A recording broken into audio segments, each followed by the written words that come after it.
Hi brothers and sisters, welcome to this new video. பரபரப்பான அரசியல் சூழ்நிலையில் இந்த அரசியல் தமிழ்நாடு, இந்தியா, உலகம் மூணுக்குமே பொருந்தும் பரபரப்பான சூழ்நிலை போயிட்டு இருக்கு. தமிழ்நாடு நாளை மக்கள் அண்ட் அரசியல்வாதிகளுக்கு இன்னும் 5 வருஷத்துக்கான தலையெழுத்து நாளைக்கு நிர்ணயிக்கிற நாள். அதே மாதிரி இந்தியா பொறுத்தவரை அஸ்ஸாம், கேரளா, வெஸ்ட் பெங்கால், தமிழ்நாடு இதெல்லாம் எலெக்ஷன் அதோடைய தலையெழுத்துக்கள் 5 ஸ்டேட்ஸ். அதே மாதிரி உலக அரசியலை பொறுத்தவரை America, Russia, China, Israel, Iran, gulf countries எல்லாத்துடைய தலையெழுத்துகளும் இன்னும் நிர்ணயிக்கப்படாம இருக்கு. அதாவது ஸ்ட்ரெய்ட் ஆஃப் ஹார்மஸ் பிரச்சனை போயிட்டே இருக்கு. இன்னைக்கு கூட 2 ஷிப்பை ஈரான் ஸ்டாப் பண்ணி வச்சிருக்காங்க, அதாவது மாத்தி திருப்பி விட்டுருக்காங்க. இதுல ஒரு ஷிப் நம்ம இந்தியாவுடைய ஷிப்னு சொல்லப்படுது. நம்ம மணி கண்ட்ரோல் நியூஸ் சரி. இப்போ சின்னதா ஒரு 2 நிமிஷம் இந்த அரசியல் பத்தி தெரிஞ்சுக்கிட்டு, அரசியல் மீன்ஸ் என்னுடைய ஹிஸ்டரி இருக்கும், என்னுடைய வரலாறு சில இதெல்லாம் இருக்கும், அது சொல்லணும்னு தோணுச்சு சொல்லிட்டு அதுக்கப்புறமா மார்க்கெட் மெயினா டெக்னிக்கல் அனாலிசிஸ் இன்னைக்கு முக்கியமான விஷயம் இருக்கு. இது ஃபைனலா நம்ம பார்ப்போம். தமிழ்நாடு அரசியலை பொறுத்தவரை அவர் ஓட்டு உரிமை அவர் அதுல எந்த ஒரு இதுவும் சொல்ல போறது இல்லை. ஆனால் இந்த தடவை ஒரு வித்தியாசமானது அது என்னன்னா, அறியாத பிள்ளைங்கள் அதிகமாக அரசியல்ல ஈடுபட்டு நான் ரோட்ல போகும்போதெல்லாம் பாருங்க, வீட்டுல ஒரு 12 வயசு பையன் வீட்டுக்கு வெளியே வரும்போது விசில் அடிச்சுட்டு ஃபீன்னு கத்திட்டு கெட்ட வார்த்தைனால சில வார்த்தைகள்லாம் பேசிக்குவான். நான் ஒரு முறைச்சு பார்த்தேன், அதோட அமைதியா பாக்கெட்ல போட்டுட்டு போயிட்டே இருந்தோம். இந்த மாதிரி சூழ்நிலைகள் கொஞ்சம் இருக்கு. ஏண்டா தூண்டுதல் இது எதுக்கு சொல்றேன்டா, நான் என்னுடைய வயசுல பாத்தீங்கன்னா, சின்ன வயசுல நானும் ஒரு ரசிகமன்ற தலைவனா இருந்தேன். மிகப்பெரிய ரசிக அந்த வளையத்துல இருந்தேன்.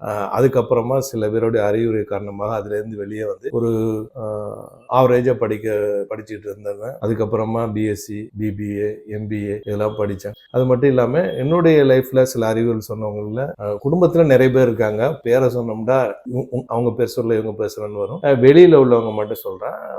செய்யது லப்பைன்னு சொல்லிட்டு சின்ன வயசுல ஒருத்தர், 2வது மனோஜ் குமார் தூர் அப்படின்னு ஒரு பாம்பேக்காரரு, அப்புறம் ஜேக்கப் ஜான் சொல்லிட்டு ஒரு கேரளாவை சேர்ந்தவர். இவங்க 3 பேர் என்ன பண்ணாங்க, இவங்க நம்ம எப்பெல்லாம் வழி தவறோமோ அப்போ இது பண்ணி விட்டுருக்காங்க. நான் 12 வயசுலயே திருக்குறளுடைய அனைத்து தமிழ் அர்த்தங்கள் அந்த எப்படி வந்துச்சு அது உள்ள ஆராய்ச்சிகள் எல்லாமே பண்ணி முடிச்சு 12 வயசுல. அதே மாதிரி 21 வயசுலயே நான் வெளிநாடுக்கு போயிருக்கும் போது இவர்னால எப்படி ஒரு மேனேஜ் பண்றது பிரச்சனைகள் எல்லாம், ஒரு மேனேஜரா இருந்தாரு, அவருக்கு அசிஸ்டண்டா இருக்கும்போது இது எல்லாமே அவர்கிட்ட இருந்து கத்துக்கிட்டேன். 3வது ஜேக்கப் ஜான் சொல்றவரு பிரச்சனையில ஆப்பர்ச்சுனிட்டி. ஃபார் எக்ஸாம்பிளுக்கு ஒரு சைட் நடந்துட்டு இருக்கும், ஒரு அரப் இந்த இடத்த ஏன் இப்படி பண்ணீங்க அப்படி பண்ணுங்க பாரு, சோ அதை பண்ணி அதுல வேரியேஷன் போட்டு இது பண்ணுவாரு.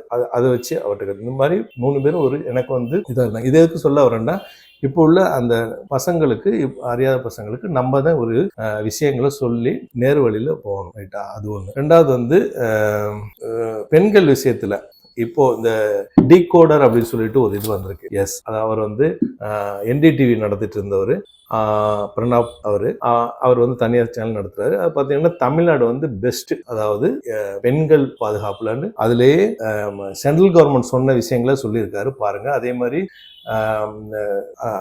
பெண்களுக்கு எதிரான குற்றங்கள்லையும் மிக மிக குறைவு தமிழ்நாடு தான் இந்தியாவிலே அப்படிங்கிற சில விஷயங்கள்லாம் வந்திருக்கு. அதை பாருங்க, பார்த்தீங்கன்னா உங்களுக்கு தெரிய வரும். இது மட்டும் இல்லாம பெண்கள் அடுப்போதும் பெண்களுக்கு படிப்பதற்குங்கிற காலம், அப்புறம் பெண்களை மோசமான இடத்துல பார்த்து காலகட்டத்தில் பல சீர்திருத்தவாதிகள் வந்துதான் பெண்கள் பெண் உரிமைகள்லாம் கிடைச்சதுங்கிறது நமக்கு அறிஞ்சதுதான். சீர்திருத்தவாதி பேர் சொன்னா ஒரு அரசியலா போயிடும், அது ஒரு நம்ம இது போயிடும். ஆனா பெண்கள் பற்றி இப்ப கவலைப்படுறவங்க எல்லாருமே அதாவது ஆடு நினைந்து ஓனாயாடுதுங்க கதை மாதிரி தான். பெண்கள் எவ்வளவு உரிமையோடவும் நல்லாவும் இருக்கிறாங்கிறது நடைஞ்சோன்னு அங்கங்க சில பிரச்சனைகள் இருக்கலாம்.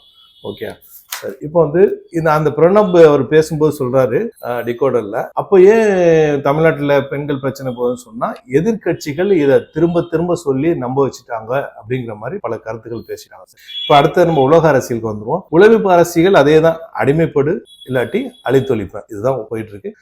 ஈரான் நான் அடிமைப்பட மாட்டேன், பேச்சுவார்த்தைக்கு அவங்க போல முதல் முறையா உலகத்திலேயே அமெரிக்கா பேச்சுவார்த்தைக்கு கூப்பிட்டு போகாத ஒரே நாடுன்னா அது ஈரான் தான். தைரியமாக போன தடவை பேச்சுவார்த்தை கூப்பிட்டு கடைசியில இனிமே இது போர் நிறுத்தம் இன்டெஃபினெட்லின்னு சொல்லி ட்ரம்ப் அறிவிச்சிட்டாரு. அதாவது கிட்டத்தட்ட போரே நிறுத்தியாச்சுங்கிற ஒரு இது பண்ணிட்டாரு. ஏன்னு சொன்னா ஒரு பாம்பு ஒரு மிசைலை ஈரான் மேல தாக்குனா டக்குன்னு இஸ்ரேல் மேலதான் தாக்குதல் நடத்துவாப்புல ஈரான், இல்லாட்டி சுத்தி உள்ள அமெரிக்கன் பேஸ். இது மிகப்பெரிய பிரச்சனை. ஸ்ட்ரெய்ட் ஆஃப் ஹார்மஸ்லயும் ப்ராப்ளம் வரும். சரி, அது அப்படியே இருக்கட்டும். இது வந்து என்னன்னு சொன்னா, இந்த உயர்ந்தவங்கன்னு சொல்லிக்கிறவங்க வந்து தாழ்ந்தவர்களை அடிமைப்படுத்துற ஒரு தத்துவம் தான் உலகத்துல போயிட்டு இருக்கு. ஒண்ணுமே இல்லை, அந்த உயர்ந்தவங்க சொல்றவங்கள கக்குச கழுவு, ட்ரைனேஜ் அடப்பேடு அப்படின்னு சொல்லி 5 நாளைக்கு சொல்லி பாருங்க. ஒரு வாரத்துக்கு 1 மாசத்துக்கு நீ செய், நான் சேர்ல ஹை லெவல்ல உட்காந்துட்டு பண்றேன் அப்படின்னு சொல்லி பாருங்க. அதுதான் பிரச்சனை. அப்படி ஆயிருமோங்கிற பிரச்சனையில தான் இவங்க விழுந்து மக்களை அடிமைப்படுத்தவே விரும்புறாங்க.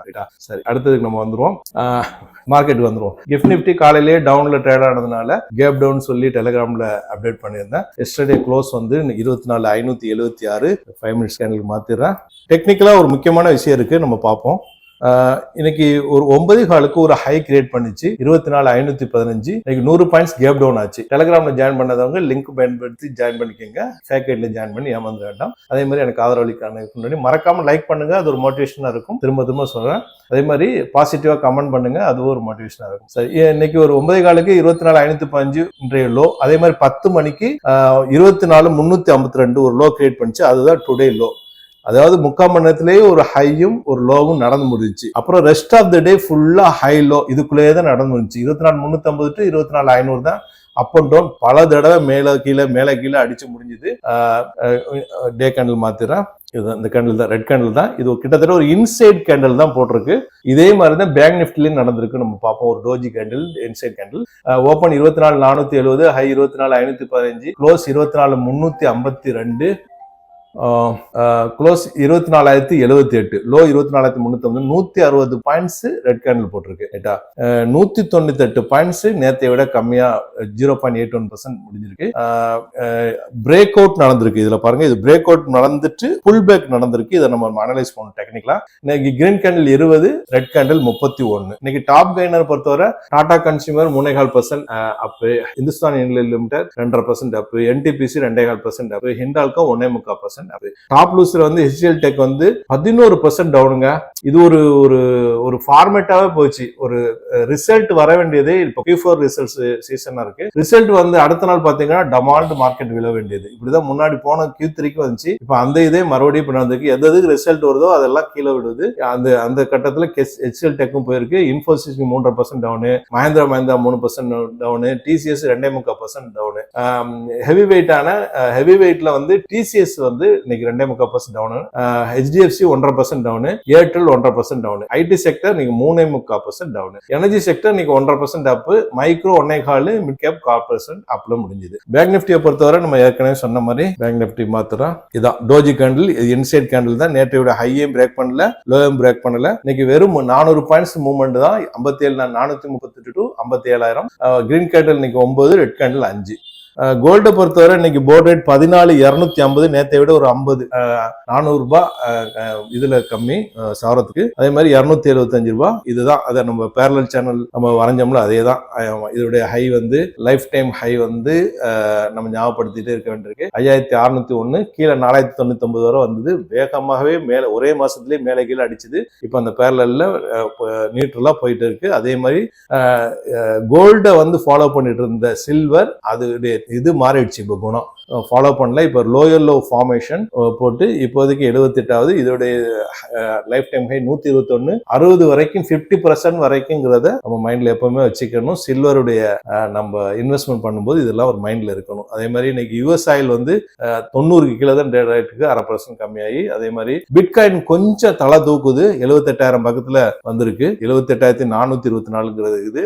அது 1,26,000 லைஃப் டைம் ஹை. 60,000 வரைக்கும் வந்துங்கிறது நம்ம அதையும் பார்த்துக்கணும். ரைட்டா? அடுத்தது வந்து குளோபல் மார்க்கெட்டை பொறுத்தவரை ஒரு மிக்சடு தான். அதாவது டோ ஜோன்ஸ் பாத்தீங்கன்னா ஒரு 3/4% அப் ஆயிருக்கு, S&P 500 0.5% town, Nasdaq 0.5% town, Europe வந்து ஒரு பிளாட்டா தான் மூணுமே போயிட்டு இருக்கு. கிஃப்ட் நிஃப்டி பிளாட் தான். அப்புறம் ஜப்பான் நிக்கி 0.5% அப், அப்புறம் சிங்கப்பூர் 0.5%. இப்படி அப் அண்ட் டவுன் போயிட்டு இருக்கு. இதுக்கு மெயின் காரணம் ட்ரம்ப் அண்ட் நெட்டன்யாஹூ. இதுதான் ஸ்ட்ரெயிட் ஆஃப் ஹார்மஸ் பிரச்சனை என்ன ஆகுமோங்கிற ஒரு பிரச்சனை தான் மார்க்கெட் எல்லாம் போயிட்டு இருக்கு. அதே மாதிரி FID ஆக்டிவிட்டி இப்போ வந்திருக்கான்னு செக் பண்றேன். இப்போ வர நாட்கள்ல கொஞ்சம் கொஞ்சமா விற்கிறத கூட்டிகிட்டே வர்றாங்க. 22ஆம் தேதி எஸ் வந்துருச்சு. இந்த தடவை ரொம்ப நாளைக்கு அப்புறம் எஃப்ஐஸும் வித்திருக்காங்க, டிஐஸும் வித்திருக்காங்க. எஃப்ஐஸ் 1500 கோடி கிட்ட வித்திருக்காங்க, டிஐஸ் 1500 கோடி வித்திருக்காங்க. எஃப்ஐஸ் டிஐஸ் வந்து ப்ராஃபிட் புக்கிங் பண்ண ஆரம்பிச்சிருக்காங்கிறது நம்ம முன்னாடி இருந்து பேசிட்டு இருக்கோம். அதே மாதிரி இன்னைக்கு வித்திருக்காங்க, 2 பேருமே வித்திருக்கிறாங்க இன்னைக்கு, ரைட்டா? அதே மாதிரி எஃப்ஐடி பார்த்துட்டோம், குளோபல் மார்க்கெட் பார்த்துட்டோம். அடுத்தது வந்து ஆப்ஷன் செயினை பொறுத்தவரை ஒரு நியூட்ரலா தான் இருக்கு. 19.24 இந்த பக்கம் 20 0.96 ஒரு நியூட்ரலா இருக்கு, ரைட்டா? அடுத்தது சில நியூஸஸ் பார்த்துருவோம். ஈவென்ட்ஸ் வந்து இன்னைக்கு யூகேட இன்ஃபிளேஷன் டேட்டா வந்திருக்கு 3.3%. அது எக்ஸ்பெக்டேஷன் பண்ணது 3.3, முன்னாடி 3% இருந்தது.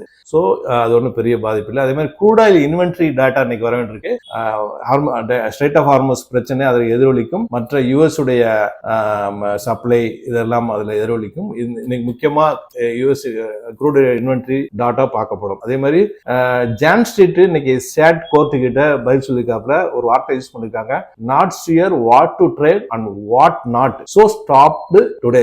நீ ஸ்டாப் பண்ணிட்டே இருப்பா ஜான் ஸ்ட்ரீட், நீ வெளியே போடா கூட நல்லதாப்பா மக்களுக்கு. மேல கீழே அடிச்சு பல லட்சம் கோடிகள் போச்சு, மக்களுக்கு லாஸ் ஆச்சு. இதை சொல்லியிருக்காங்க சேட்டி. இப்ப ஜூன் மாசத்துக்கு தள்ளி வச்சிருக்காங்க கோர்ட், ரைட்டா? அதே மாதிரி ஐஆர்ஜிஎஸ் ஏற்கனவே சொன்ன மாதிரி தான் 2 ஷிப்பை இப்போதைக்கு லேட்டஸ்டா திருப்பி அனுப்பியிருக்காங்க, இந்தியா விஷயம் 1. அதே மாதிரி ட்ரம்ப் வந்து பிக் கிரெடிட் கொடுத்திருக்காரு அசீம் முனிருக்கும் சேபா நவாஸுக்கும் பாகிஸ்தானுக்கும் இந்த சீஸ்ஃபயருக்கு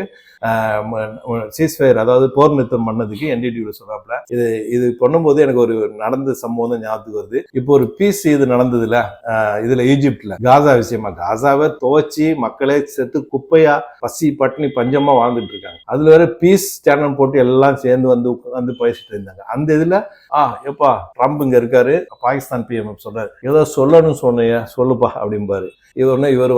இவர் வந்து ரொம்ப நல்லவர், இவர்னாலதான் பல போர்கள் வந்து நின்றுச்சு, அதை நான் ரொம்ப பாராட்டுறேன், உலகமே வந்து அமைதியா இருக்கிறது இதுதான் காரணம் அப்படின்னு சொல்லிட்டு இவரை வச்சு சொல்ல அதுதான் எனக்கு ஞாபகம் வருது. இப்ப சொல்றாரு பிக் கிரெடிட் அப்படின்னு சொல்லியிருக்காரு ட்ரம்ப். சரி, இப்ப கூட சொல்லும் போது பாகிஸ்தானுக்கும் இந்தியாவுக்கும் நான் தான் நிப்பாட்டி வச்சேன் அப்படின்னு சொன்னாரு. இதை இந்தியா மறுத்துக்கிட்டே இருக்கு, அதை நம்ம கவனத்துக்கு கொள்ளணும், ரைட்டா? சரி, இப்போதைக்கு சைனா விஷயத்துல நம்ம அனலிஸ்ட் பார்வை ஒண்ணு இருக்கு. சைனா வந்து ஒன்லி பிசினஸ் தான், அதாவது ஒரு மனிதாபிமானமோ இல்ல ஃப்ரெண்ட்ஷிப்போ எதுவுமே அவங்க பாக்குறது இல்லை அப்படின்னு சொல்லப்படுது. ஒன்லி நீ ஆயில் தரியா, ஆயுளுக்கு உள்ளான ஆயுதத்தை தர அப்படி ஈரான் விஷயத்திலையும் நான் சொல்றேன், அவங்க நடந்துகிட்டதாக அனலிசிஸ்ட் இது வந்திருக்கு, ரைட்டா? சரி, லைவ்ல பார்த்துட்டு நம்ம டெக்னிக்கலா பார்ப்போம். ஆனா அமெரிக்காவுக்கு வந்து கண்ணு ஈரானுக்கு அடுத்தது சைனா, இந்தியா, இதுதான் அவங்க மேல கண்ணு. ஏன்னா வளர்ந்து வரும் நாடுகள் அதுதான். சைனா வளர்ந்து போகிற நாடுகள், இந்தியா வளர்ந்து வரும் நாடுகள், வளர்ந்துகிட்ட வர நாடுகள். Israel fires interceptor missile towards southern Lebanon. அதே மாதிரி லெபனான்ல இந்த பிரச்சனை போயிட்டு இருக்கு. ரெண்டாவது லேட்டஸ்ட் டெவலப்மெண்ட் இதுதான். 4 detained in protesting Israel soldier accused assaulting Palestinian detainee.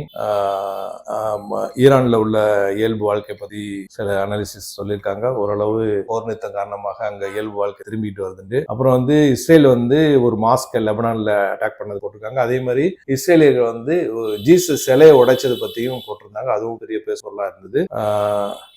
இது இல்லாம இதுதான் போயிட்டு இருக்கு. ஓகே, லைவ்ல முக்கியமானது இல்லை, நம்ம இதுக்கு போயிடலாம்.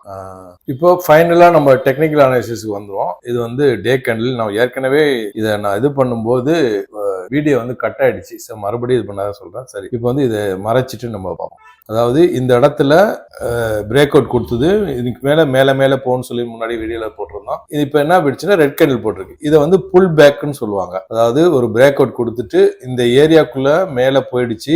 இந்த கோடை பார்த்தாலே தெரியும், ஒரு ரெட் கோட் போட்டுருக்கு பாருங்க. இப்போ க்ளோஸ் கூட அதே இடம் தான். இந்த இடத்துல வந்து மேல பிரேக் அவுட் கொடுத்துட்டு புல் பேக் நடந்திருக்கு. புல் பேக் நடந்ததுக்கு அப்புறமா மார்க்கெட் வந்து எஃப்ஐடி ஆக்டிவிட்டியோ இல்ல குட் நியூஸஸே இருந்தா அப்படியே மேல் நோக்கி போக நகர்ந்துரும். ஆனா நீங்க கீழே இருந்து மேல பார்த்தாலே தெரியும், மார்க்கெட் மேல் நோக்கி தான் போயிட்டே இருக்கு. கிட்டத்தட்ட லோ வந்து 22,182 இருந்து 24,600 வரைக்கும் 2000க்கும் மேல மார்க்கெட் மேல போயிடுச்சு. So waiting for the good news, மேல போறதுக்கான சான்சஸ் இருக்கு. அப்படி இல்லைன்னு சொன்னா இந்த இடத்த வந்து ஒரு ஃபேக் பிரேக் அவுட்னு சொல்லி டெக்னிக்கலா யூஸ் பண்ணுவாங்க. ஃபேக் பிரேக் அவுட் மறுபடியும் இது கீழே வந்துடும். கீழே வந்துட்டா இந்த இடம் மேல் நோக்கி இருந்துச்சு பாருங்களா, இந்த மேல் நோக்கி ஜோனு மறுபடியும் போறதுக்கு கஷ்டப்படும். எப்படி இந்த 4-5 கேண்டில் கஷ்டப்பட்டு தானே உடைச்சு போச்சு, கஷ்டப்படும். மறுபடியும் கீழ் சைடு அதிகமா போறதுக்கு சான்சஸ் இருக்கும். அதுவும் எஃப்ஐடி ஆக்டிவிட்டி அண்ட் இதுதான் நம்ம நியூஸ் பேஸ்டு தான். இது பாருங்க, நான் வரைஞ்சிருந்தேன், அதை பாருங்க. இதுதான் இந்த ரவுண்ட் ஏரியா தான். ஒன்னு மேல் நோக்கி போறதுக்கு good news and FID activity, இல்லாட்டி பேட் நியூஸா போச்சுன்னா கீழ் நோக்கி வந்துடும், ஃபேக் பிரேக் அவுட் ஆயிடும். சரியா? இந்த வீடியோ பயனுள்ளதா இருக்கும்னு நம்புறேன். மற்றவங்களுக்கு ஷேர் பண்ணுங்க. புதுசா பார்க்க சப்ஸ்கிரைப் பண்ணி பெல் ஐகானை கிளிக் பண்ணிக்கோங்க. தேங்க்ஸ் ஃபார் வாட்சிங்.